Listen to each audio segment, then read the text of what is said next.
¿Qué tal, amigos, amigas? Muchas gracias por sintonizar este programa que hacemos con mucho gusto para ustedes, para ti, sobre todo en estos temas que a tanta gente le interesan, porque decía un oráculo en Grecia: conócete a ti mismo y estarás conociendo el universo. Yo creo que esto de conocernos a nosotros mismos seguramente lo decían los griegos, porque en muchas ocasiones ni siquiera nos conocemos. Desconocemos el por qué actuamos de tal o cual manera, y sobre todo también desconocemos algunas enfermedades que hacen que algunas personas actúen de una manera determinada que nos molesta, pero quizás lo están haciendo no por gusto, sino porque hay algún factor que les está llevando a esto. Y a propósito de esta película que causó tanta admiración, yo estuve a punto de salirme porque se me hacía demasiado fuerte. Vamos a hablar la película El Joker con un especialista no solamente en hipnosis, no solamente en psicología, no solamente un buen terapeuta, sino también alguien que trabaja desde el punto de vista de la criminología. Es decir, conoce el perfil de algunas personas que actúan en una forma negativa para la sociedad, pero ¿por qué actúan así? ¿Simplemente por maldad? ¿Sería suficiente echarles agua bendita, llevarlos a confesar, rezarle a San Judas Tadeo para que se conviertan, o a su ángel de la guarda? Bueno, pues precisamente para hablar de este tema le doy la bienvenida a Alan Cid, que ya ha estado con nosotros y a quien ustedes conocen por otros programas. ¿Qué tal, Alan Cid? Me da mucho gusto saludarte. ¿Cómo estás? Muy bien, padre. Muy contento de estar aquí en mi consultorio. Cada que llega una persona de que me escuchó en el programa, me dicen: si el Padre Jesús dice que eres bueno, yo por eso estoy aquí. Entonces yo estoy encantado de estar con usted. Muchísimas gracias, Alan. Y bueno, tus participaciones en otros medios te van haciendo cada vez más conocido. Yo quisiera comenzar con una pregunta para ti. ¿Viste la película del Guasón? Sí, la vi. ¿Qué te pareció? Me gustó mucho. Porque es importante explicarle a las personas de repente que hay ciertas patologías, ¿no? Poderlas explicar, que sepan qué nombre tienen. De repente se usan los términos sociopatía y psicopatía. Y bueno, pues acá el caso parece ser más una psicosis, ¿no? Que sería interesante que la gente conociera sobre esto. Y que también me parece que la película da la oportunidad de identificarnos en algunos aspectos. Por ejemplo, en lo complicado que es para los adolescentes, para los adultos, encajar en una sociedad en donde nos sintamos aceptados, en donde nuestras ideas sean aprobadas, en donde lo que hacemos, nuestra profesión, sea bien vista por los otros. Me parece que ese es un tránsito importante en la vida de todo ser humano, ¿no? Sentirse aceptado, si bien no por toda la sociedad, pero sí al menos por una parte de la sociedad que nos reciba cálidamente con nuestras ideas, nuestra forma de ser, nuestras opiniones. Y pues en esta película toca perfectamente esos aspectos, ¿no? Como el personaje de Arthur no parece no encontrarse aceptado ni querido en ninguna parte. Qué terrible este tema que mencionas, la aceptación, porque a veces ni siquiera el niño se siente aceptado en su casa, le dicen tonto, malo, feo, ya no te quiero, no tienen tiempo para él. Pero ya desde que empiezas a hablar desde estos puntos, desde este punto de vista, inmediatamente veo que eres un especialista en un tema, porque los demás nos sentamos en la butaca. Yo la verdad no había escuchado nada de la película, todo el mundo decía que era muy bueno, y yo pensé que iba a ser este personaje de Batman, que pues medio chistoso, pero de repente empieza la historia y yo sí me iba asumiendo en la butaca al ver lo que tú mencionas, el enfado, la situación delicada de una persona que sufre. Porque eso es lo que me dolía a mí en la película, una persona que está sufriendo, que quisiera ser feliz como todas las demás personas, pero que lamentablemente está sufriendo y que no es una persona ordinaria, sino que ya está cargada con una enfermedad yo creo que desde la infancia. Vamos a preguntarte si esta enfermedad de psicopatía, sociopatía, surge desde la infancia o se va generando a lo largo del crecimiento. Es verdad, padre. Creo que donde nos pudimos identificar es en Las situaciones en las que pasa este personaje a cualquiera nos dolería, ¿no? Las risas, las burlas, que alguien te diga que no se junten contigo. Acá donde empieza la psicosis o donde empiezan las enfermedades mentales es en nuestra manera de reaccionar ante ello. Y aquí la característica de Arthur es que llega un momento en donde empieza a matar, ¿no? O sea, me parece que lo natural es que uno se sienta afectado si viviera ese tipo de situaciones, pero donde empiezan los conflictos es en la manera en la que yo reacciono ante eso que me pasa en el exterior. Como buen psicoterapeuta que trabajo con niños, adolescentes y adultos, me doy cuenta que los conflictos nacen de la niñez, que la niñez es una etapa crucial en el desarrollo de la mente y que es ahí en donde se gestan los pilares fundamentales de la seguridad, de la autoestima, inclusive a qué nos vamos a dedicar, cuáles van a ser nuestros tipos de amistades, cuáles van a ser nuestros gustos, nuestra relación con la comida. Todo eso se va a ir gestando en la niñez, porque al ser una etapa de total vulnerabilidad dependemos de la mirada de otro. De hecho, lo podemos ver en el de Joker, ¿no? O sea, este infantilismo, ¿no? Parece ser un niño espantado en la primera fase de la película, espantado de los otros, con una extrema dependencia a la mamá. Entonces, efectivamente, me parece que en la niñez estamos a merced de la mirada de otro. Somos la especie más vulnerable e inclusive más dependiente de los mamíferos, ¿no? Un bebé es imposible que sobreviva si no tiene los cuidados de los padres, ¿no? En cambio, no sé, un perro, ¿no? Un gato rápido, ya caminan desde el primer día que nacen, ¿no? Entonces, esta vulnerabilidad, que no solamente es corporal, ni biológica, sino que también es emocional, pues digamos que nos marca las miradas de los padres, los tratos, la presencia, las mismas personalidades de nuestros padres. En la película vemos que su madre adoptiva tenía una serie de conflictos mentales también. Entonces, desde ahí ya podríamos pensar qué tipo de calidad pudo haber proporcionado en el vínculo esa mamá. Mencionas el tema de un niño miedoso, un niño tímido.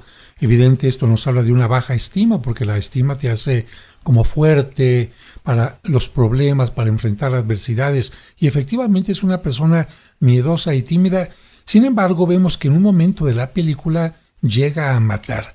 Y fíjate, Alan, amigos, yo quisiera relatar algo que me pasó una vez en la catedral y hacer una pregunta a Alan al respecto. En la catedral de repente aparecieron algunos gatos y por una razón que desconozco, en un área donde estaba mi oficina, en un área cercana, de repente una gatita tuvo gatitos. Bueno, ¿qué pasó cuando alguien escuchó los maullidos? La gata ya no estaba, se acercó a los gatos y los fue tomando con mucho cariño. Pero un gatito salió corriendo con mucho miedo, espantado, y ahí vamos detrás del gatito para tratarlo con cariño, para tomarlo. Pero curiosamente, cuando el gatito llegó a una esquina donde no podía salirse, ese gatito espantado se levantó, era un chiquititito, y mira, unas garrotas y todo. Y yo pensé, lo que llega a ser el miedo te puede llegar a transformar, es decir, si me siento agredido a tal grado que no soporto más, me puedo convertir de repente en una persona agresiva y violenta que ataco.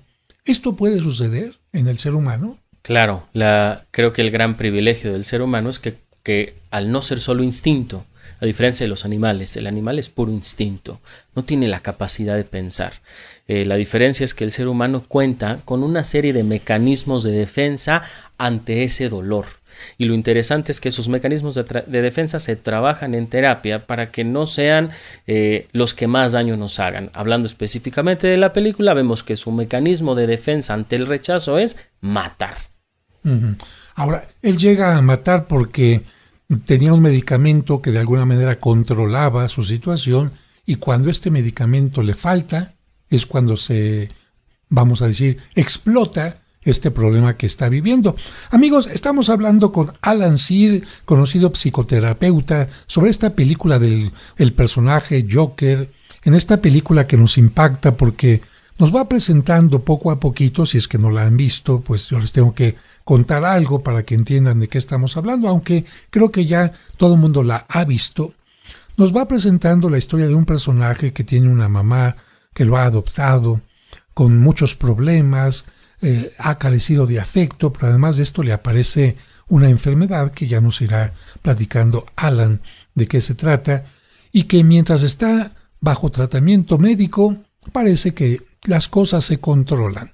Sin embargo, llega un momento en que el tratamiento médico no puede seguir porque ya no hay medicamento, y aquí una llamada de atención para las personas que están recetadas médicamente para controlar algún problema mental. A veces la falta de medicamento puede detonar cosas muy graves, y es lo que le va a suceder al personaje de la película. Pero vuelvo a dar la palabra a Alan Seed para que nos hable de esta situación. Por favor, Alan. Claro, padre, qué importante lo que dice, ¿no? A veces se ha estigmatizado el tema de la medicación, ¿no?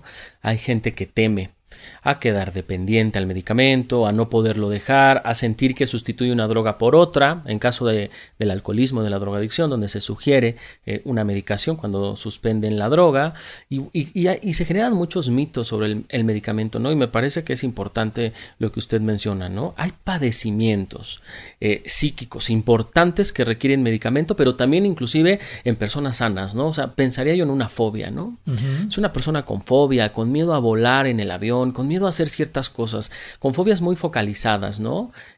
A la persona se le suministra un medicamento a tiempo, la persona va a poder disfrutar de ese vuelo, de ese viaje, y no precisamente quiere decir que se va a hacer dependiente, quiere decir que le va a servir a inhibir ciertas reacciones del cerebro cuando la persona tiene miedo. Entonces es muy importante que la gente sepa que los adecuados en hacer un diagnóstico sobre la medicación son los psiquiatras. Los psicólogos generalmente sugerimos al paciente, dependiendo de lo que observamos, que sí sería recomendable una visita con el psiquiatra alternando con la terapia. Porque lo que sí no estoy de acuerdo es que solamente se considere la medicación. Si yo soy una persona agresiva, me medico y dejo de ser agresivo temporalmente, pero es importante trabajar terapéuticamente con el origen del conflicto.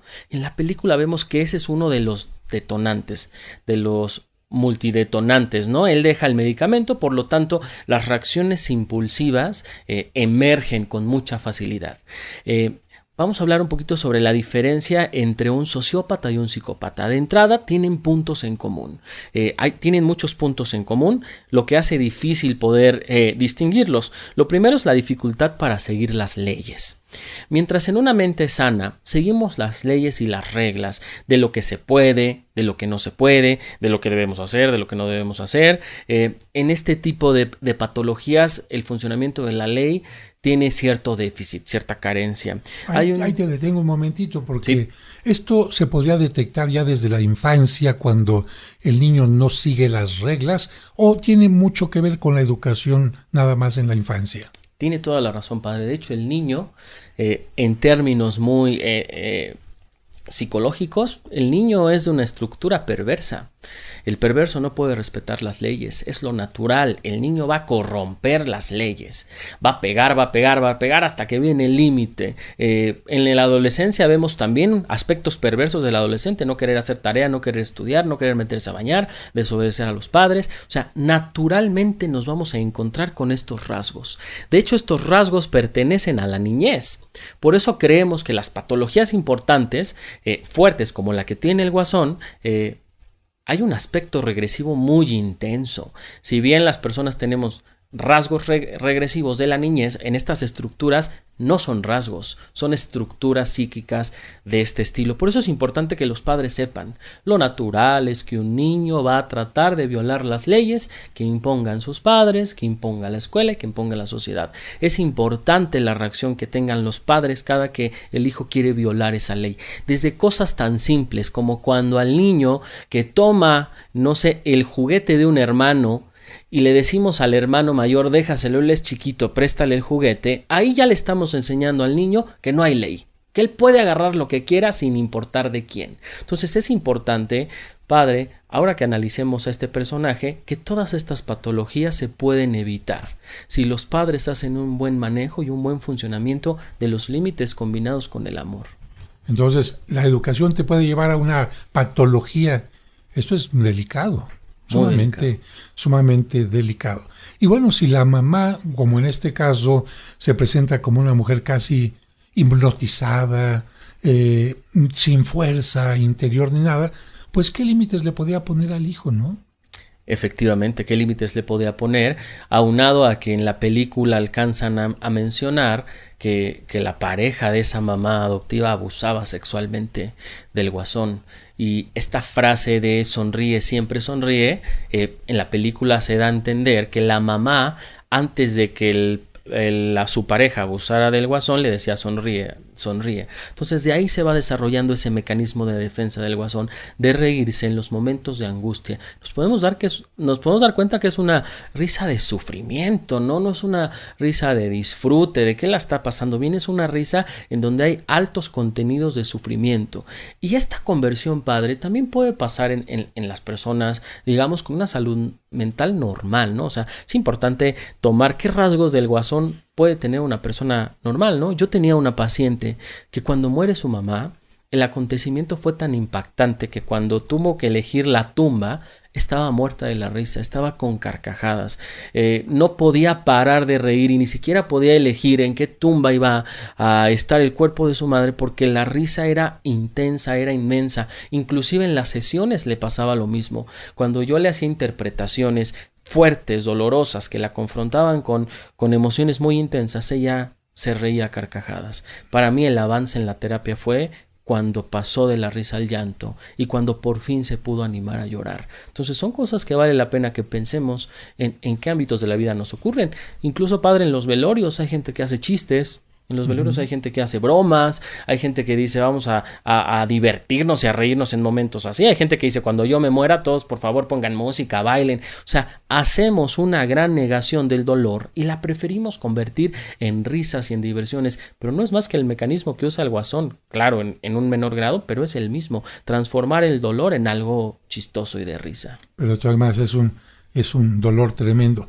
Ahora, yo escuchaba a un psiquiatra también que mencionaba que este tipo de risa puede ser ocasionada por una epilepsia que hace que la persona no pueda aguantar esto, sobre todo cuando hay como un reto, cuando una agresión muy fuerte y que no se puede parar. Por eso el Guasón tenía esta tarjetita que dice estoy enfermo. Y claro, si alguien no sabe que está enferma la persona y se para frente de ti y se está riendo y riendo, pues yo creo que llega un momento a molestarte, como sucede en la película, y provoca violencia, ¿no? Por eso es importante el trabajo multifactorial. Los psicólogos tenemos que ser muy conscientes de nuestro alcance. Y en este tipo de pacientes necesitamos recurrir a otras especialidades como es la psiquiatría, la neurología, que ayudan a comprender desde sus miradas ¿por qué se da ese conflicto, no? El neurólogo, el psiquiatra hablarán del cerebro, de las sustancias que segrega nuestro cerebro, de las hormonas que tenemos en la mente, del desequilibrio de esas funciones, y el psicólogo nos centraremos más en los aspectos emocionales que pudieron haber generado ese déficit. La mente es parecida a una construcción. Imagínese, padre, que la mente es como una casa, ¿no? Y los padres van cimentando, ¿no? Esa planta baja, las ventanas, las puertas, ¿no? Este tipo de padecimientos nos muestran como una casa a medias, ¿no? Sin techo, por ejemplo, ¿no? Entonces, cuando llueve se inunda. Entonces, a este personaje constantemente se le inunda la mente y tiene que recurrir. Claro que lo hace a nivel inconsciente, no propositivo. Tiene que recurrir a nivel inconsciente a una serie de mecanismos de defensa para poder tolerar la angustia. Entonces, algo que puede determinar el grado de gravedad de una persona mentalmente es cómo maneja los momentos de ansiedad. Bien, ahora vamos a regresar a un punto que dejamos a la mitad porque te interrumpí. La diferencia entre un sociópata y un psicópata. Porque tú cuando llegaste al cine y viste al personaje, pues como buen médico que eres, como buen psicólogo, dijiste, este tiene esto y esto y esto y esto y esto. Y a mí me gusta cuando un médico es capaz de hacer un diagnóstico, porque ya ahí estamos de gane. Cuando el médico no sabe lo que tienes, no puede avanzar en la curación, en la terapia. Pero si tú haces un diagnóstico, podrás decir, esta persona no tiene remedio o sí tiene remedio. Regresamos con Alan Seed con esta pregunta: ¿qué es un sociópata y qué es un psicópata? Por favor, Alan. Gracias, padre. Los puntos en común de un sociópata y un psicópata son la dificultad para seguir leyes, la deshonestidad, tienden a ser personas impulsivas, irritabilidad con agresividad, despreocupación por su seguridad y la de las demás. Son personas que desaprueban constantemente al entorno y que todo el tiempo se desaprueban a sí mismos. Gran irresponsabilidad. Son personas que no podrían mantener mucho tiempo un trabajo, una misma actividad, y algo que los caracteriza es la falta de remordimiento. Lo podemos ver en la película. El Guasón, cuando mata por primera vez en el metro a este joven con la pistola, él no se muestra arrepentido. Él inclusive hay momentos donde baila, los momentos que puede baila, sigue corriendo, pero corre como para escapar de la consecuencia, pero no corre como con culpa, no intenta hacer algo para reparar el daño. Conforme avanza la película no se le ve deprimido, triste, sintiendo culpa por lo que hizo, y lo vemos igual en las posteriores ataques que va haciendo. No hay un sentimiento de culpa. De hecho, a mí me costó trabajo identificar la patología del Guasón porque es muy cambiante, ¿no? Al principio vemos un personaje más reprimido, más infantiloide, que por ahí se va reprimiendo lo que le va pasando, que ahí hay un conflicto, la inhibición de las emociones, pero hay a la segunda parte, cuando él mata, se le ve fuerte, se le ve empoderado, no se ve ni arrepentido ni con culpa. Entonces eso me hacía pensar, ¿no? Estamos frente a la sociopatía, la psicopatía, y lo que diferencia al sociópata del psicópata, número 1, es el grado de impulsividad. El sociópata entra en angustia y mata, sin planearlo, sin pensarlo. Generalmente los sociópatas están en la cárcel, los descubren fácilmente, llega la policía y se los lleva. Un psicópata tiene la capacidad, padre, de planificar un ataque. Lo piensa con tiempo, es estratega, es decir, con los deseos de matar puede reprimirlos un segundo para poder planificar y después elaborar. Pero siempre gana el impulso. Gana el impulso. Siempre. La diferencia es que el psicópata se da la tarea de pensar, de planificar y de matar. Pero sociópata y psicópata, la característica fundamental es que matan. Y lo que mencionas, sin sentimiento de culpa. Sí. Y en esta primera parte donde el Guasón mata a alguien que se está burlando de él, que lo golpea, etcétera, yo también escuchaba a algunos jóvenes que estaban atrás y yo dije, caray, esto ya me empieza a preocupar porque los jóvenes cuando los mata a estas personas en el metro decían, qué bueno. Y ahora que dices que el sociópata saca los impulsos, yo dije que estos jóvenes detrás de mí no estarían actuando de la misma manera, porque llega un momento en la película en que todo el público se pone del lado del Guasón, en donde dicen, qué bueno que lo mató, se estaba aprovechando de él, no sé qué, y esto a mí se me hizo sumamente delicado. Pero bueno, a ver, te seguimos dejando hablar para que continúes en lo que estás desarrollando, por favor. Sí, claro. Y la única diferencia entre el sociópata y el psicópata, padre, es la planificación y el tema de la ley. El sociópata sí siente que rompe la ley, sabe que hay cosas que no puede hacer como matar, pero sus impulsos lo llevan a hacerlo desenfrenadamente. El psicópata no siente que rompe la ley porque siente que la ley es él, que él es el que decide lo que se tiene que hacer, que él decide cómo se tienen que manejar las situaciones. Entonces, me parece importante, ¿no? ¿Por qué pienso que no es ni sociópata ni psicópata? Porque él al principio de la película sí siente ciertos afectos, ¿no? Por ejemplo, con su madre, siente un afecto hacia la mamá, hacia cuidarla, ¿no? Hasta después cuando vemos este episodio, ¿no? Estamos más frente a la psicosis. La psicosis se caracteriza por una pérdida de la realidad. Dentro de la psicosis podemos encontrarnos a un psicótico con rasgos psicopáticos o un psicótico con rasgos sociópatas, ¿no? Acá vemos a un psicótico porque tiene una pérdida importante de la realidad y porque el nivel de angustia es tan alto que los deseos son de matar. Claro que tiene rasgos de la sociopatía, tiene rasgos de la psicosis también, ¿no? Entonces es una patología envuelta. Tiene muchos rasgos de diferentes, no es uno puro nada más, porque por ejemplo el psicótico nunca siente emociones y a él lo vemos como las cosas que le hacen los otros lo afectan, lo entristecen, inclusive se inhibe. En el principio de la película él se inhibe de todas las agresiones, lo vemos como lo golpean y él no dice nada. En el psicótico eso no es posible, el psicótico ante cualquier mínimo ataque actúa de manera inmediata. Entonces En un momento, padre, le iré leyendo los trastornos que encontré en este personaje, que todos son en el orden de la psicosis, y contestando el comentario que usted hace, ¿no? De cómo se va poniendo la gente del lado del guasón. Cuando son adolescentes no hay mucho de qué preocuparse, ya que el adolescente va poniendo figuras ideales en películas, en personajes, en bandas. Y para el adolescente es muy fácil poner en el personaje cosas que él no puede hacer. ¿Cuál es el mayor conflicto del adolescente? Que no sabe quién es y que se siente ahogado por sus padres, porque sus padres lo siguen viendo como un nene chiquito.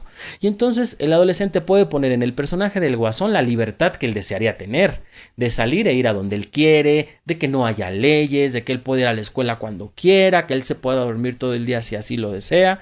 Y entonces el adolescente se puede identificar en esos aspectos con el guasón. No es lo mismo que a un adolescente le gusten los juegos de guerras a querer matar. Me pasaba con un paciente adolescente que atiendo y que a la consulta entró la mamá porque está angustiada, que a su hijo le gustan los corridos, que su hijo quiere comprar una arma de balines, de plástico, y le preocupa mucho esta sensación de que su hijo se pueda convertir en un mal hombre. Y yo le decía que en la adolescencia esos rasgos son naturales. La necesidad, padre, de descargar sentimientos hostiles en la mente son muy naturales y siempre lo han sido. Aquí el punto es qué busca el adolescente para llevarlo a cabo. Una cosa es fantasearlo y otra cosa es llevarlo a la realidad. Por ejemplo, si habláramos de aspectos sexuales, una cosa es fantasear a que tu pareja se vista de enfermera, de doctora, de colegiala, y otra es buscar a una colegiala que sea menor de edad y tener relaciones con ella. Uh-huh. Entonces el adolescente va a fantasear ciertos aspectos de la libertad que no son patológicos y que serían patológicos, padres, si los lleva a la realidad. Por ejemplo, un adolescente que mate animales, que torture animales, que le guste lastimarlos a cualquier tipo de especie, nos encontramos con un foco rojo de psicopatología. Sí, de hecho, Beto Castillo y las fundaciones que se preocupan por los animales siempre mencionan eso. Alguien que empieza maltratando animales es alguien que puede terminar muy malamente. Una pregunta antes de irnos al corte. Psicosis es entonces negar la realidad, apartarse de la realidad. ¿Qué parte de la realidad? ¿Los lazos personales? ¿Los compromisos? ¿La identidad? ¿Qué parte de la realidad es la que niega una persona que tiene psicosis? La realidad del área de la frustración y del sufrimiento. Venimos a esta vida sabiendo que quizá no vamos a tener todo lo que queramos, ni vamos a lograr, padre, una satisfacción total. Siempre vamos en búsqueda de algo. Siempre queremos hacer algo nuevo, hay cosas que nos motivan, vamos por nuevos proyectos. Cuando los concretamos, queremos proyectos nuevos y por ahí nos encontraremos con los límites, ¿no? Habrá cosas en las que nos vaya muy bien, habrá otras cosas que no funcionen tanto. Y nos encontramos frente al límite máximo, la muerte. Hacia ella no podemos ir en contra. Entonces, el psicótico lo que niega son esos momentos de frustración, en donde no es mirado como él quiere, en donde no le va como él quiere, como al personaje que sube al show y no logra hacer reír a los demás. Entonces, el grado de sanidad mental lo va a determinar esos momentos en donde nos sentimos frustrados, donde no nos sentimos queridos, en donde no nos sentimos tomados en cuenta, en donde en nuestro trabajo no nos va como quisiéramos, en donde no tenemos las relaciones personales que desearíamos.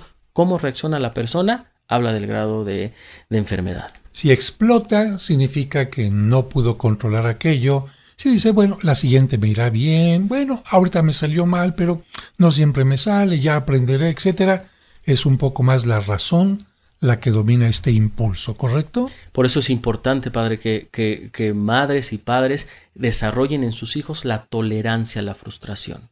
Naturalmente, el niño va a querer algo y lo va a pedir a gritos, lo va a pedir desenfrenadamente. Es importante enseñarle a ese niño a esperar. ¿Qué hay detrás de la máscara del guasón? Que bueno, en este caso no era una máscara, sino su propio rostro. ¿Cuántas máscaras nos ponemos a lo largo de la vida, en la infancia, en la adolescencia, para atraer la atención, para que no nos miren, porque a veces nos ponemos máscaras de invisibilidad o máscaras de superhéroes, de santos, o a veces también para que nos digan, ¡ay, este sí infringe la realidad hasta de diablitos! ¿Algo tiene que ver la máscara en los enfermos? Vamos a preguntarle a Alan Seed sobre esto, si la máscara, si el maquillaje es importante en este personaje del Guasón, antes de que nos lea o nos diga la lista del diagnóstico que él encontró en este personaje reflejado en la película. Por favor, Alan, máscaras. Sí, padre, como lo dice usted, ¿no? O sea, la máscara permite la sensación de que me puedo despersonalizar. De hecho, bien ocupado, el tema de las máscaras es muy efectivo. Por ejemplo, en la terapia con niños. La terapia con niños, el niño por naturaleza le cuesta trabajo hablar de sus conflictos internos. Y entonces el psicólogo le va a poner herramientas que le faciliten hablar de esos conflictos, como los juguetes, como dibujar, como colorear. Y una dinámica que ha tenido mucho impacto en mi consultorio, padre, es ponernos máscaras de animales. Tener una serie de diferentes animales y elegir esas máscaras, ¿no? Para el niño es más fácil hablar de su conflicto si dice yo soy un tigre, ¿no? ¿Y dónde está el papá tigre? Cuando el niño no tiene la figura paterna, ¿no? Bueno, pues no, el papá tigre aquí no está, se fue a cazar comida y no ha vuelto. Entonces el niño es más fácil que abra sus emociones con ese tipo de máscaras y nos den información importante para poderlo ayudar. Pero es muy diferente al caso que vemos aquí en el Guasón. La máscara le sirve como un mecanismo de defensa ante el rechazo de los demás. No es casualidad que el personaje Arthur eligió ser un payaso que se para en un escenario y que hace reír a todos. ¿Qué satisfacción está buscando ahí, padre? El reconocimiento. Necesita ser reconocido y él piensa que caracterizándose de esta manera, él puede ser gracioso y obtener el reconocimiento que él tanto hubiera querido. Pero lo que nos puede mostrar esa escena es que él no siente que encuentra el reconocimiento sin máscara. Siendo Arthur simplemente, él se tiene que personificar y convertir en otro que no es él para causar esta sensación. Entonces, claro que un quiebre psíquico importante es cuando él se para al escenario y se da cuenta que no fue gracioso, que no causa risa. Parte de su patología es que él no entiende el chiste ni la comedia, por eso no lo puede transmitir, y entonces ahí viene otro quiebre. Ni siquiera la máscara me funcionó para lograr mi cometido, que es ser admirado por los otros. Después hay una figura muy importante, ¿no? El presentador de la televisión, en donde Arthur seguramente le transfiere un lugar de padre, ¿no? La figura de admiración era en sus alucinaciones esquizoides, que tiene rasgos de la esquizofrenia. El personaje fantasea con que el presentador de la tele lo va a reconocer, y cuando ese presentador no lo reconoce y se burla de él en la televisión, ahí viene un quiebre psíquico y es donde él empieza a matar. O sea, mata a su padre, de alguna manera, al padre que no lo quiso reconocer. Pero bueno, ahora que mencionas esto, entonces los actores, yo creo que todo mundo que está en la actuación tiene un reconóceme que estoy actuando, apláudeme, tiene un poquito de esto, pero afortunadamente medio controlado. Esperemos, no sé. Así es, padre. La necesidad de ser reconocidos la tenemos todos. La estoy teniendo yo al momento de hablar ahora en este micrófono, en este programa, ¿no? La tenemos usted y yo con esta necesidad de que al programa le vaya bien, que a la gente le guste, que llamen, que manden sus preguntas, que les guste. O sea, nosotros lo hacemos, ¿no? Pero aquí lo importante es el grado de necesidad de reconocimiento que uno puede tener. Si esa necesidad de reconocimiento es controlada, es tolerable y es esperable, podemos funcionar sanamente. Y hay frustración y uno la acepta. Claro, también hay frustración, hay gente que no le gusta, hay gente que no está de acuerdo, ya que negar que necesitamos de la mirada del otro, pues nos convertiría también un poco en psicópatas, ¿no? Yo no necesito del otro, me voy a vivir a una isla, no tengo familia, pareja, hijos, amigos, nada, yo me tengo a mí mismo. Es imposible, necesitamos el espejo de otras caras que nos miren, que nos sonrían, que nos reflejen, que nos encontremos en la mirada del otro. Aquí lo interesante es que en la patología del personaje, él busca toda esa necesidad de reconocimiento afuera, porque él en sí mismo no se logra sentir fuerte, seguro, valioso. Vemos la mirada de un hombre triste, deprimido, que nunca se le ve sonriendo genuinamente, sino que sus risas son más por su patología. Y entonces es lamentable, padre, porque me parece que hay mucha gente que se puede sentir así, vacía, que no se encuentra en los otros, con una pareja que no le reconoce, con unos hijos que no le reconocen, muy solo ante la vida. Entonces, esas sensaciones de la película, creo que la gente también las puede llegar a sentir. Así es, Alan. Y yo quisiera decirle a nuestros amigos que nos están escuchando que la película pudo haber tenido dos finales. Uno donde afortunadamente alguien lo comprende, alguien lo diagnostica, lo medica, le da terapia y termina integrándose a la sociedad feliz, aceptando los momentos difíciles del pasado, pero transformándolos y adaptándose perfectamente a los demás para vivir hasta el fin de su vida maravillosamente. Lamentablemente la película termina con un hombre que está casi deshecho, golpeado, tirado, y ¿qué es lo que lo levanta? El reconocimiento de los demás, pero ¿por qué ha matado? Y la pregunta es, si me reconocieron por esto, pues voy a seguir matando y matando y matando, ¿no? Por eso la importancia de la terapia, y amigos, amigas, un terapeuta nunca sale sobrando, nos puede ayudar a fortalecer nuestras partes positivas y a arreglar, solucionar las partes negativas. Por eso, antes de que Alan nos diga la lista del diagnóstico del Joker, te voy a pedir tus teléfonos de contacto, tu página de contacto, por si alguien quiere estar en contacto contigo, Alan, por favor. Claro que sí, mi página es www.alancid.com y mi teléfono es 55 28 62 33 18. Es número celular, pueden mandar mensajes de texto, WhatsApp o pueden llamar, y las consultas son presenciales y también por videollamada. A ver, vamos a repetir el teléfono, por favor. Claro que amigos, sí. Muy interesante esto, pueden llamar y también pueden tener una entrevista, una consulta a través de videollamada para aquellas personas que viven fuera de la Ciudad de México. Por favor, el teléfono, Alan. Sí, es 55 28 62 33 18. 55 28 62 33 18. Muy bien, y ahora vamos al diagnóstico del Guasón, por favor. Claro que sí, padre. Presenta trastornos alimenticios, nos damos cuenta sale constantemente sin playera y vemos un cuerpo sumamente delgado, ¿no? Trastornos de la personalidad por ansiedad, como lo comentamos, no puede manejar los momentos de frustración. Trastorno obsesivo compulsivo, fuma constantemente, y la compulsión a la risa en los momentos de ansiedad. Inhibición emocional. En la primera parte de la película le pasan momentos frustrantes, angustiantes, donde lo molestan y él parece quedar inhibido, no hace nada con lo que le está sucediendo. Trastorno esquizoide de la personalidad en los momentos en los que alucina. Alucina que tiene una novia, alucina que va a un programa de televisión al que al final pues en ese momento no había acudido todavía. Trastorno psicoide de la personalidad, como decimos, estamos frente a la psicosis porque hace rupturas constantes con la realidad. Trastorno egocéntrico, cuando él se da cuenta que mata y se siente fuerte y se siente reconocido, se convierte en un egocentrista. No puede pensar en los otros, solo piensa en su propia satisfacción. Dependencia emocional, inicialmente con su madre, teniendo un vínculo tan estrecho que hasta él puede bañarla y su madre está totalmente desnuda, y después hace una dependencia en la sociedad. El otro me tiene que reconocer, yo no me puedo reconocer por mí mismo. Infantilismo, vemos la mirada de un niño, la sensación de que estamos frente a un niño inválido, desprotegido, que necesita ser cuidado. Y finalmente, rasgos de sadomasoquismo. Cuando él está preparando el show, él se imagina que toma una pistola y se mata frente a los demás. Ahí nos damos cuenta que no es la necesidad de matarse porque está deprimido, sino es una necesidad sadomasoquista. Me voy a hacer sufrir para causar un impacto en los demás. Pues un cóctel bastante fuerte, y desde tu punto de vista como grafólogo, si no hubieras visto cómo actúa, ¿cómo escribiría el Guasón?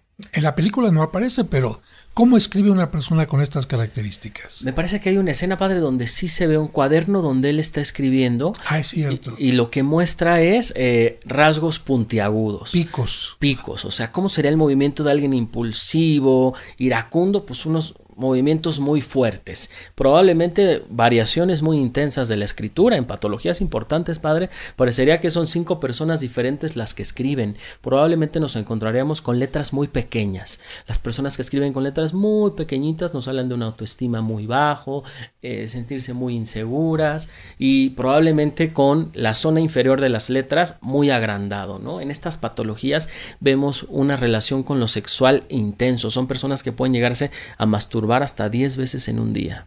Ah, caray. Pues amigos, no es nada risible lo del Guasón, y lo importante es que es una película, pero su vida no es una película, y usted puede transformarla en algo maravilloso cada vez más. Gracias, Alan Cid, por haber estado con nosotros. Gracias, padre, por la invitación. Y amigos, recuerden, tenemos una cita aquí en el siguiente programa.